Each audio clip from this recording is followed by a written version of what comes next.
ನುಗ್ಗೆ ಸೊಪ್ಪಿನ ಬಸ್ಸಾರು, ನುಗ್ಗೆ ಸೊಪ್ಪು ಮತ್ತು ಬೇಳೆ ಹಾಕಿ ಬಸ್ಸಾರನ್ನು ಹೇಗೆ ಮಾಡೋದು ಅಂತ ಹೇಳಿ ನೋಡ್ಕೊಂಬರೋಣ ಬನ್ನಿ. ತುಂಬ ಟೇಸ್ಟಾಗಿರುತ್ತೆ, ಅಂದರೆ ಅಷ್ಟೊಂದು ರುಚಿಯಾಗಿರುತ್ತೆ. ಕೊತ್ತಂಬರಿ ಸೊಪ್ಪು ಎಲ್ಲ ಹಾಕ್ಕೊಂಡು ಒಗ್ಗರಣೆ ಮಾಡಿಕೊಂಡ್ರೆ ಚೆನ್ನಾಗಿರುತ್ತೆ. ಬನ್ನಿ ಯಾವ ರೀತಿ ಮಾಡೋದು ಅಂತೇಳಿ ನೋಡೋಣ.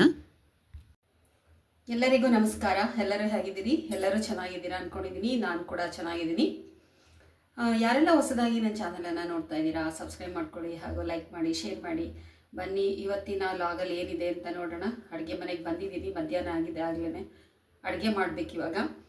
ಇವತ್ತು ನಾನು ನುಗ್ಗೆ ಸೊಪ್ಪನ್ನು ತಗೊಂಡಿದ್ದೆ.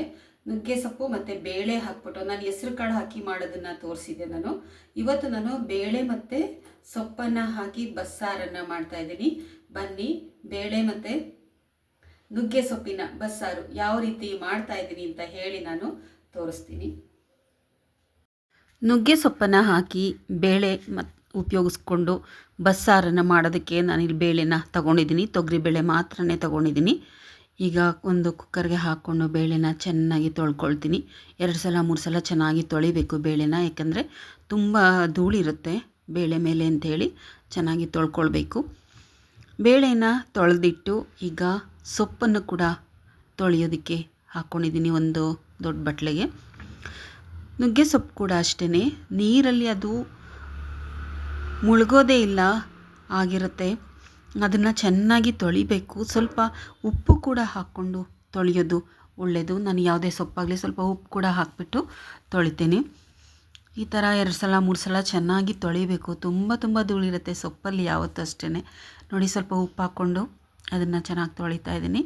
ಯಾಕೆ ಇಷ್ಟೆಲ್ಲ ತೋರಿಸ್ತಾ ಇದ್ದೀನಿ ಅಂತಂದರೆ ಎಲ್ಲರೂ ಕೂಡ ಅದೇ ರೀತಿ ತೊಳಿಲಿ ಅಂತ. ಕೆಲವರು 1 ಸಲ 2 ಸಲ ತೊಳಿಬೋದು, ಆದರೆ ಉಪ್ಪನ್ನು ಸೇರಿಸಿ ತೊಳೆಯೋದು ಒಳ್ಳೆಯದು.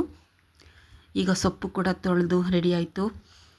ಈಗ ಬೇಳೆ ಕೂಡ ತೊಳೆದು ಇಟ್ಕೊಂಡಿದ್ದೀನಿ ಅಲ್ವಾ, ಅದರ ಜೊತೆಗೆ ಸೊಪ್ಪನ್ನು ಹಾಕ್ಕೊಳ್ತೀನಿ.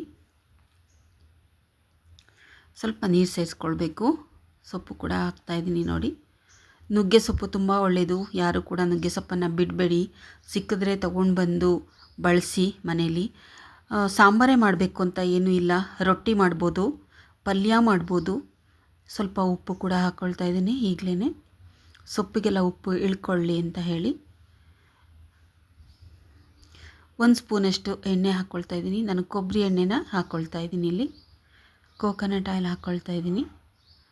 ಇವಾಗ ಕುಕ್ಕರಲ್ಲಿ ಇಟ್ಕೊಂಡು ಒಂದು 3 ವಿಷಲಷ್ಟು ಕೂಗಿಸ್ಕೊಳ್ತೀನಿ. ಚೆನ್ನಾಗಿ ಬೇಯಬೇಕು. ಸೊಪ್ಪು ಬೇಯೋದು ತುಂಬಾ ನಿಧಾನ ಆಗುತ್ತೆ. ಈಗ ನೋಡಿ, ಬಸ್ಸಾರಿಗೆ ಏನೇನು ಬೇಕು ಆ ಮಸಾಲೆಯನ್ನು ರೆಡಿ ಮಾಡ್ಕೊಳ್ಳೋಣ.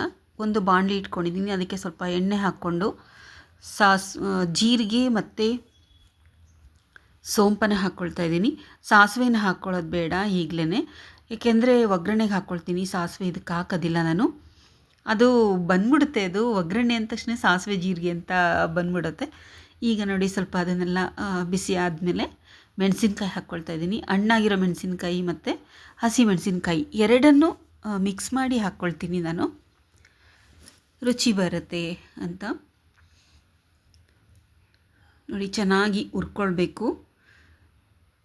ಮೆಣಸಿನ್ಕಾಯಿನೆಲ್ಲ ಚೆನ್ನಾಗಿ ಹುರ್ಕೊಂಡ್ಮೇಲೆ ಅದಕ್ಕೆ ಸ್ವಲ್ಪ ಈರುಳ್ಳಿ ಕೂಡ ಸೇರಿಸ್ಕೊಳ್ತಾ ಇದ್ದೀನಿ. ಅದನ್ನು ಅಷ್ಟೇ ಉರಿಬೇಕು ಚೆನ್ನಾಗಿ, ಎಣ್ಣೆಯಲ್ಲಿ ಚೆನ್ನಾಗಿ ಫ್ರೈ ಆಗಬೇಕು. ಸ್ವಲ್ಪ ಕರ್ಬೇವಿನ ಸೊಪ್ಪು ಹಾಕ್ಕೊಳ್ತಾ ಇದ್ದೀನಿ, ಒಣಗಿರೋ ಕರ್ಬೇವಿನ ಸೊಪ್ಪದು. ಒಣಗಿಸಿಟ್ಕೊಂಬಿಟ್ರೆ ಯಾವಾಗ ಬೇಕಾದರೂ ಬಳಸ್ಕೊಳ್ಬೋದು. ಸ್ವಲ್ಪ ಕೊಬ್ಬರಿ ತುರಿ ಹಾಕ್ಕೊಳ್ತಾ ಇದ್ದೀನಿ. ಹಸಿ ತೆಂಗಿನಕಾಯಿ ಕೂಡ ಹಾಕ್ಕೊಳ್ಬೋದು. ಕೊಬ್ಬರಿ ಇತ್ತಲ್ಲ, ಅದಕ್ಕೇ ಕೊಬ್ಬರಿ ತುರಿನೇ ಹಾಕ್ಕೊಳ್ತಿದ್ದೀನಿ ನಾನು. ಎಲ್ಲವನ್ನೂ ಕೂಡ ಅಷ್ಟೇ ಚೆನ್ನಾಗಿ ಎಣ್ಣೆಯಲ್ಲಿ ಹುರ್ಕೋಬೇಕು, ಆವಾಗಲೇ ಗಮ್ ಅನ್ನುತ್ತೆ. ಈಗ ಸ್ವಲ್ಪ ಟೊಮೆಟೊ ಕೂಡ ಹಾಕ್ಕೊಳ್ತಾ ಇದ್ದೀನಿ. ಇದಕ್ಕೆ ನೀವು ಹುಣಸೆಹಣ್ಣು ಕೂಡ ಹಾಕ್ಕೊಳ್ಬೋದು. ನಾನು ಹುಣಸೆ ರಸನ ಸಾಂಬಾರು ಬೇಯುವಾಗ ಹಾಕ್ಕೊಳ್ತೀನಿ. ಎಲ್ಲವನ್ನು ಚೆನ್ನಾಗಿ ಸಣ್ಣ ಉರಿಯಲ್ಲಿ ಇಟ್ಕೊಂಡು ಹುರ್ಕೋಬೇಕು.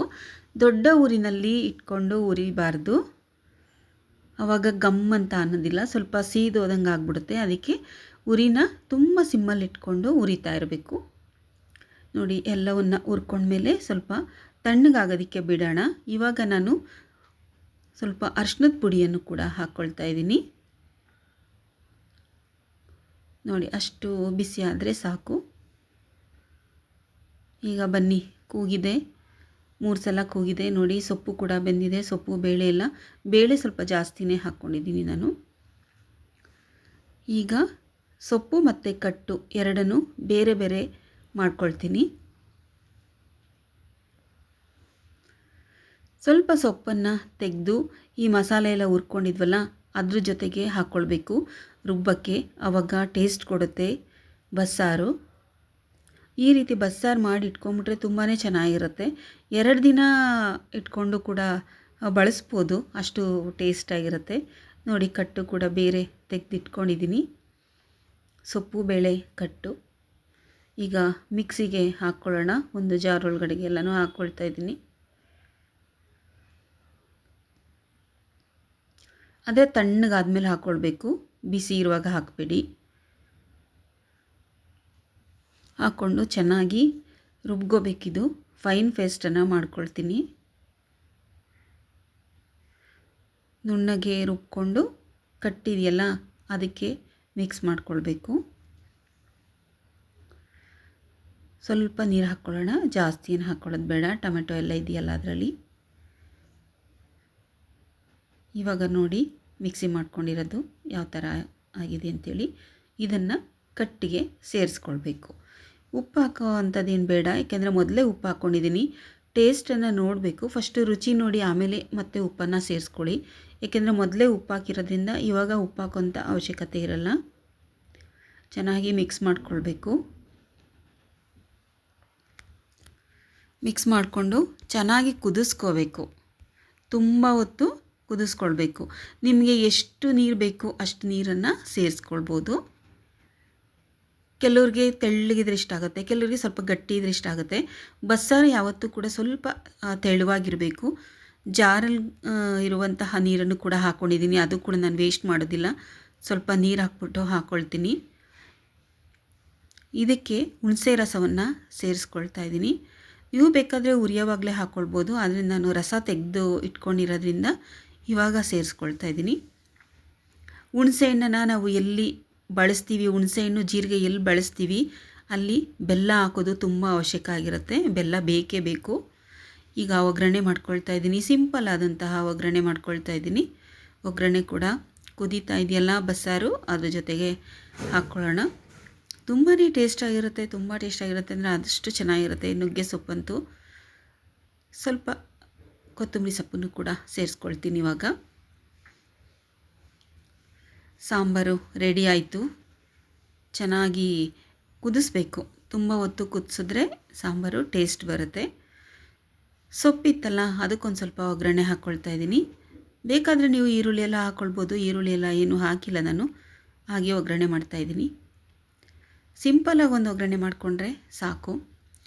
ಸೊಪ್ಪಿಗೆ ಯಾವತ್ತೂ ಉಪ್ಪಿರುತ್ತಲ್ಲ ಅಷ್ಟೇ ರುಚಿ ಸಾಕಾಗ್ಬಿಡುತ್ತೆ, ಒಗ್ಗರಣೆ ಮಾಡೋದೇ ಬೇಡ. ನನಗೆ ಹಾಗೆಯೇ ಒಗ್ಗರಣೆ ಇಲ್ಲ ಅಂದ್ರೂ ಸೊಪ್ಪು ಕಾಳನ್ನು ನಾನು ಇಷ್ಟಪಡ್ತೀನಿ. ಈ ಒಂದು ಸಿಂಪಲ್ ಆದಂತಹ ಒಗ್ಗರಣೆನ ಹಾಕ್ಕೊಂಡು ಸೊಪ್ಪು ಬೇಳೆ ಕೂಡ ರೆಡಿ ಆಯಿತು. ಊಟಕ್ಕೆ ನೆಂಚ್ಕೊಳ್ಳೋದಕ್ಕೆ ಹಪ್ಪಳ ಏನೂ ಬೇಕಾಗಲ್ಲ.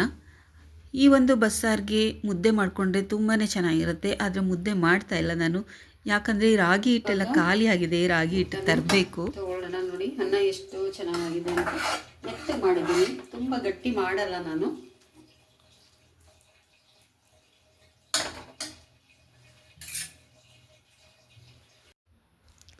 ನೋಡಿ ಸೊಪ್ಪು ಬೇಳೆ ಕೂಡ ಊಟಕ್ಕೆ ಇಟ್ಕೊಳ್ಳೋಣ. ಹಪ್ಪಳ ಸಂಡಿಗೆ ಎಲ್ಲ ಏನು ಬೇಕಿಲ್ಲ, ಸೊಪ್ಪು ಕಾಳು ಜೊತೆಯಲ್ಲಿದ್ದರೆ. ಹಾಗೂ ನುಗ್ಗೆ ಸೊಪ್ಪಿನ ಬಸ್ಸಾರನ್ನು ಯಾವ ರೀತಿ ಮಾಡಿದೆ ಅಂತ ಹೇಳಿ ನಾನು ನೋಡಿ, ಅದರದ್ದು ಪಲ್ಯ ಕೂಡ ರೆಡಿಯಾಗಿದೆ.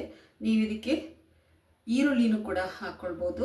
ಈರುಳ್ಳಿ ಹಾಕಿಲ್ಲ, ಹಾಗೆ ಸಿಂಪಲ್ಲಾಗಿ ಒಗ್ಗರಣೆ ಮಾಡಿದ್ದೀನಿ ಅಷ್ಟೇ. ಇನ್ನು ಸೊಪ್ಪು ಜಾಸ್ತಿ ಹಾಕ್ಕೊಳ್ಬೇಕು. ಸೊಪ್ಪು ನನಗೆ ಎಷ್ಟು ಸಿಕ್ಕಿತ್ತು ಅಷ್ಟನ್ನು ಹಾಕಿ ಮಾಡಿದೆ. ತುಂಬ ಒಳ್ಳೆಯದು ನುಗ್ಗೆ ಸೊಪ್ಪನ್ನು ತಿನ್ನೋದ್ರಿಂದ. ಕಣ್ಣಿಗೆಲ್ಲ ತುಂಬ ಒಳ್ಳೆಯದು. ಅಷ್ಟೇ ಅಲ್ಲ, ಇದರಲ್ಲಿ 300 ಕಾಯಿಲೆಗಳಿಗೆ ಔಷಧಿ ಇದೆ ಅಂತ ಹೇಳ್ತಾರೆ ನುಗ್ಗೆ ಸೊಪ್ಪಲ್ಲಿ. ಇದನ್ನು ತಿನ್ನುವಂತಹ ಒಂದು ಅಭ್ಯಾಸ ತುಂಬ ಜಾಸ್ತಿ ಆಗ್ತಾ ಇದೆ. ಇನ್ನೂ ಹೆಚ್ಚಾಗಿ ಇದನ್ನು ಬಳಸಬೇಕು. ನಮ್ಮಲ್ಲೇ ನಮಗೆ ಸಿಕ್ಕಿದ್ರೂ ಕೂಡ ನಾವು ಬಳಸೋದು ಬಹಳ ಕಡಿಮೆ. ಯಾವಾಗ ಸಿಗುತ್ತೆ ಆವಾಗ ಇದನ್ನು ಬಳಸ್ಕೊಳ್ಳಿ.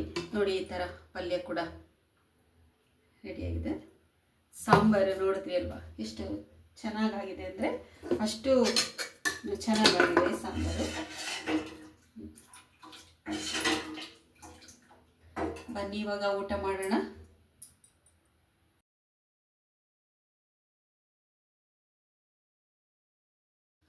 ಈಗ ಸಾಂಬಾರು ಕೂಡ ಹಾಕ್ಕೊಳ್ತಾ ಇದ್ದೀನಿ.